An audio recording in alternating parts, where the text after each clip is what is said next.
Welcome to Rock Club's record album review of the Beatles Revolver.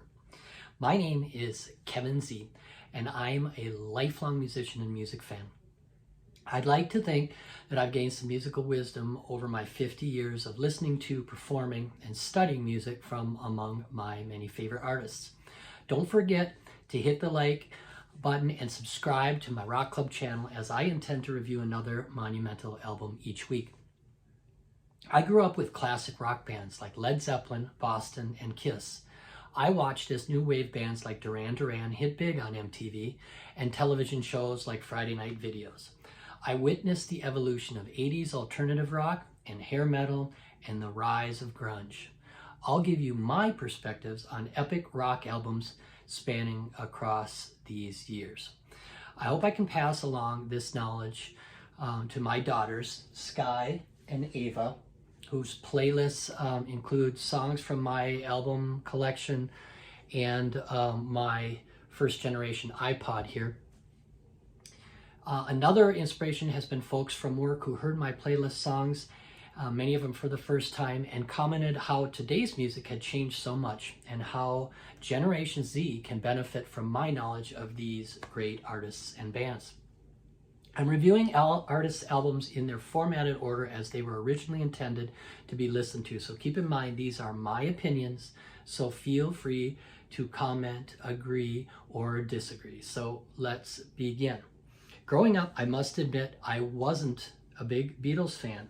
Besides listening over and over to a 45 of Beatles' Hey Jude / Revolution that my sisters and I found among an old box of 45s in the basement of the house we had just moved into in 1975, I just remember hearing the Beatles on the radio a bunch. It wasn't until my freshman year in college that I took a deep dive into the Beatles and realized how brilliant the four lads from Liverpool were as musicians and songwriters, and discovered what a profound impact they had upon popular music, spearheading the British invasion from 1964 to the present. Released August 5th, 1966, the Beatles Revolver is the seventh album by the Beatles. By this time, the Fab Four had become so popular in Britain and the United States that performing live in concert basically became impossible due to the screaming fans, with the band commenting that they couldn't even hear themselves on stage, let alone be heard by the audience. So they began to write more complex songs, utilizing new recording techniques with the help of producer George Martin. And they really expanded their artistic sonic canvas. With 11 songs written and credited to the dynamic duo of John Lennon and Paul McCartney, and 3 songs by the cerebral George Harrison, Revolver would have the band really hitting their stride. Track 1, Side 1, Taxman, is the George Harrison song written as his commentary on the high taxes he learned the Beatles were paying on their hard-earned income.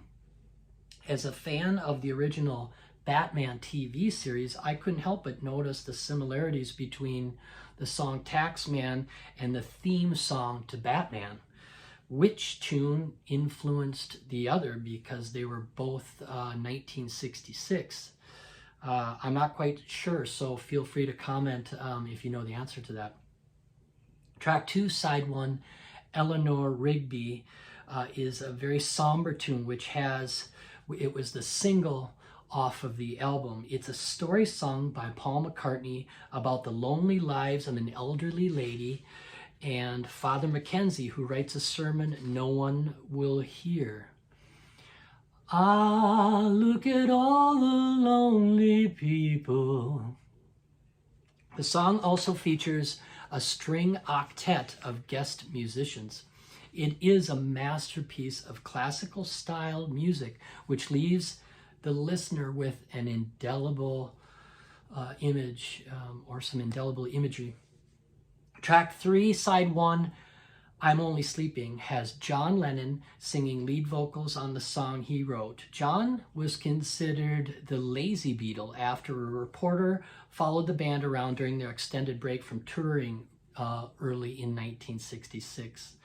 This song also features a cool sounding backwards guitar solo by George Harrison. Track 4, side 1, Love You Too, is an Indian music influence song written and sung by George Harrison, who had begun practicing the Hindu religion and introduced it to the other lads. They brought in Indian musicians to perform on their instruments, which included the tabla, the tambura, and the sitar. Track 5, side 1, Here, There, and Everywhere, is a beautiful Paul McCartney song. It's a love song which also features the harmonized background vocals by the whole group that had become such a real trademark of the Beatles sound. Track 6, side 1, Yellow Submarine, was the B-side single to Eleanor Rigby off the album. It was written originally as a poem by John Lennon, and it was reworked by Paul McCartney and given to drummer Ringo Starr to sing lead vocals. He always seemed to get one song to sing on every album, so they gave him this one. With its many whistles, chains, bells, tubs of water, and clinking glasses, this was the band also pioneering in the trend of sampling sounds and adding them to their songs from the studio. So, last track on side 1, She Said, is another song credited to Lennon McCartney, sung by John, and it was inspired by a conversation he had with George, Ringo, and actor Peter Fonda while they were all under the influence of LSD. This album, with its many drug references, would mark the beginning of what was termed the Beatles' psychedelic era. Track 1, side 2, Good Day Sunshine, is another Lennon McCartney credited very catchy tune that will soon have you singing along. Good day sunshine, good day sunshine, good day sunshine. I remember this song as being one of the most played Beatles songs on the radio when I was growing up. Great piano playing by Paul and a fantastic vocal harmonies by the Fab Four. Track 2, side 2, And Your Bird Can Sing, is a Lennon sung and primarily written track about Frank Sinatra, of all people. Great guitar riffs throughout that tune. Track 3, side 2, For No One, is a McCartney sung and written song about his recent love affair with English actress Jane Asher. Sounds like it didn't go so well. Again, Paul plays piano, bass, and clavichord, and they bring in guest Alan Seville on French horn. Track 4, side 2, Dr. Robert, is the Lennon-penned and sung Dr. Robert about a friendly doctor they knew who at the time was supplying the band with amphetamines. Take a drink from his special cup, Dr. Robert. It would become well known that the Beatles enjoyed dabbling in recreational mind-expanding drugs during the 60s. Track 5, side 3, I Want to Tell You, is another song written and sung by George Harrison. In my honest opinion, he sings flat the entire song here, but his thick English accent sort of covers it up, making him sound just a bit sleepy. George would later talk about his frustrations with not getting more of his songs on Beatles albums, but to be honest, his songs were the third best behind Lennon's and McCartney's. Track 6, side 2, Got to Get You Into My Life, is another McCartney penned and sung tune influenced by the Motown sound that influenced Paul after seeing Stevie Wonder performing in concert. Producer George Martin brought in a brass horn section to provide some melodic punch. Saving the Best for Last, Tomorrow Never Knows, is the groundbreaking track on the album that would usher in the psychedelic era of the Beatles and introduce a new recording technique of looped tape effects.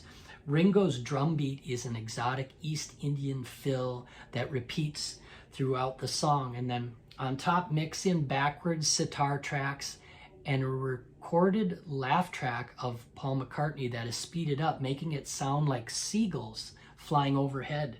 Finally, you have John Lennon singing through a Leslie speaker, affected about the combining LSD and meditation. And there you have it, an absolute Beatles masterpiece. Beatles Revolver has sold over 6 million copies worldwide and is considered by many to be the album that introduced the world to what would become the flower power psychedelic era of the 60s. Thanks for tuning in, and look for more Rokk Club record reviews in the near future. Peace.